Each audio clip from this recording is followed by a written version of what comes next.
वज़ीर आज़म शहबाज शरीफ ने कहा है कि मौजूदा इलाकाई सूरत हाल में बर वक्त उठाए गए इकदामात से तवानाई का बहरान पैदा नहीं हुआ। ज़रूरियात के पेश नज़र खाम तेल के स्ट्रेटिजिक ज़खायर रखने के हवाले से मनसूबे पर काम जारी है। एनर्जी सिक्योरिटी इजलास में वज़ीर आज़म ने कहा है कि एनर्जी सिक्योरिटी मुल्क की मुस्तकबिल की मजमूई मनसूबाबंदी का इंतहाई अहम हिस्सा बन चुकी है।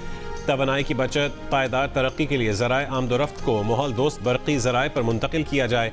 मुस्तकबिल में सरकारी इस्तेमाल के लिए बिजली से चलने वाली बसें और मोटरसाइकिलें खरीदी जाएं।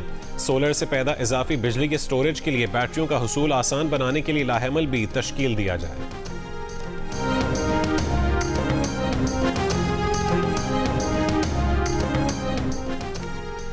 वफाकी वज़ीर दाखिला मोहसिन नकवी से अमरीकी नाज़िम उल उमूर नैटली बेकर की मुलाकात। अमरीका ईरान मुज़ाकरात के दूसरे राउंड के इनेकाद से मुतालिक सफारती काविशों पर बातचीत।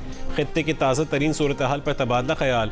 वज़ीर दाखिला ने जंगबंदी में तोसी के लिए अमरीकी सदर डोनाल्ड ट्रंप के इक़दाम को सराहा। कहा कि वज़ीर आज़म और फील्ड मार्शल मसले के हल के लिए हर सतह पर भरपूर कोशिशें कर रहे हैं।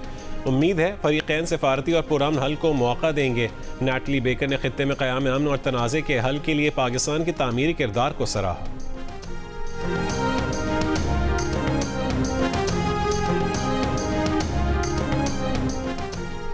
ट्रंप ने ईरान के साथ जंगबंदी के लिए कोई डेडलाइन नहीं दी। वक्त का तयन वो खुद करेंगे। ट्रंप ईरान को मुतफ़िक़ा तजवीज़ के लिए चंद रोज़ का वक्त दे रहे हैं।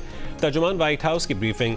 कैरोलाइन लेविट ने कहा है कि ईरान की जानिब से 2 जहाज़ों को तहवील में लेने को ट्रंप जंगबंदी की खिलाफ वर्जी नहीं समझते। दोनों जहाज़ अमरीकी या इसराइली नहीं बल्कि बैनुल अक़वामी हैं।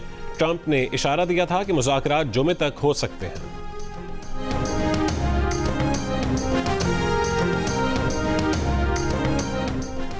ईरानी वज़ीर ख़ारजा अब्बास अराग़ची का कहना है कि खलीज फ़ारस और आबना हुर्मुज़ में अदम इस्तेहकाम की बुनियादी वजह अमरीका और इसराइल की जाहिरियत है।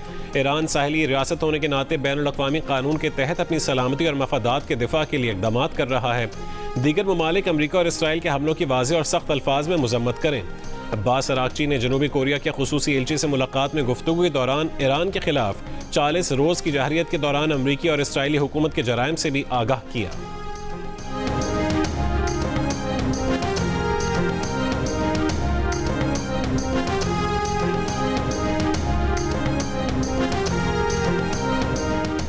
आबरा हुर्मुज़ की नाकाबंदी के दौरान अमरीका में एक और बड़ी तब्दीली कर दी गई। अमरीका के वज़ीर बहरिया जॉन सी फैलन को अचानक ओहदे से बरतरफ कर दिया गया। फौरी इस्तीफ़े तलब की जाने की वजह नहीं बताई गई। हंग काओ कायम मकाम सेक्रेटरी नेवी मुकर्रर कर दिए गए। इससे पहले ईरान जंग के दौरान अमरीकी वज़ीर जंग बीर हेक्सेट ने अमरीका के चीफ ऑफ आर्मी स्टाफ को फौरी तौर पर मुस्ताफ़ी होने पर मजबूर किया था।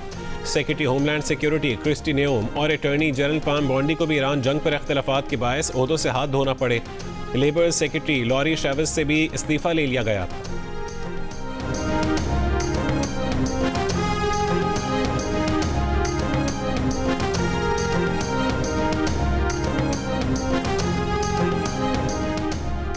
अमरीका के साबिक वज़ीर ख़ारजा जॉन कैरी की ट्रंप की पॉलिसियों पर कड़ी तनकीद। कहा कि ट्रंप ये कहकर सदारत में आए कि जंगें ख़त्म करेंगे, आम शहरी के लिए ज़िंदगी आसान बनाएंगे, लेकिन उन्होंने इसके बिल्कुल बरक्स किया। सेनेट में अपोजिशन लीडर चक शूमर का ट्रंप से ईरान जंग फौरी ख़त्म करने का मुतालबा। कहा कि ट्रंप रोज़ गहरे से गहरे गड्ढे में गिरते जा रहे हैं। इस जंग ने हमारी मईशत, फ़ौजी तैयारी और कौमी सलामती को पहले से बदतर हालत में छोड़ दिया है।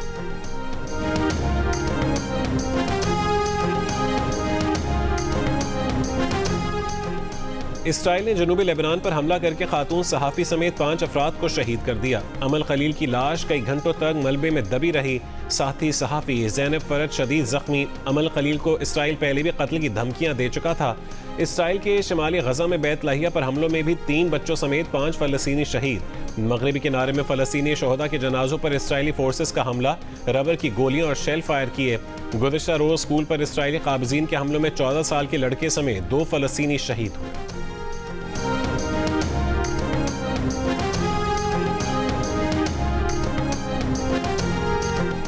हैदराबाद में शादी की तकरीब में आए 3 बच्चे करंट लगने से जान बहक हो गए। पुलिस के मुताबिक रिश्तेदार की शादी में आए बच्चे घर की छत पर सो रहे थे। छत के ऊपर से गुजरने वाली हाई वोल्टेज तारों से बच्चों को करंट लगा। बच्चों की उम्रें 10, 12 और 14 साल थीं। जान बहक होने वाले बच्चों में 2 सगे भाई थे। तर्जुमान हेस्को के मुताबिक हादसे के मकाम पर तारें टूटी हुई नहीं, मुमकिन तौर पर बच्चे तारों के करीब मौजूद थे या छूने से करंट लगा।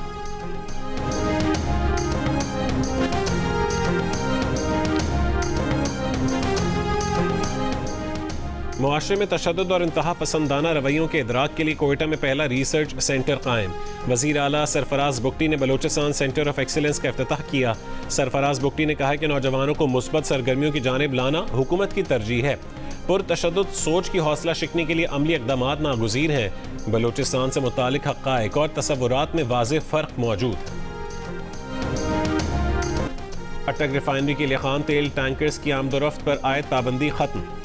तेल सप्लाई शुरू हो गई। रिफाइनरी हुक्काम का कहना है कि जल्द पैदावार शुरू कर दी जाएगी। मुल्क के शिमाली इलाकों में फ्यूल सप्लाई में कमी का खतरा खत्म हो गया। इससे पहले खाम तेल ना पहुंचने से अटक रिफाइनरी की बंदिश और जेट फ्यूल की किल्लत का खदशा पैदा हो गया था।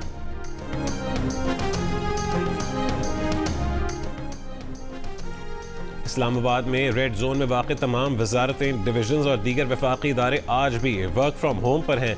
वफाकी आईनी अदालत और इस्लामाबाद हाई कोर्ट आज बंद हैं। सुप्रीम कोर्ट महदूद अमले के साथ काम कर रही है। रावलपिंडी इस्लामाबाद में सिक्योरिटी के गैर मामूली इंतजामात। इस्लामाबाद में रेड जोन हर किस्म की ट्रैफिक के लिए बदस्तूर बंद।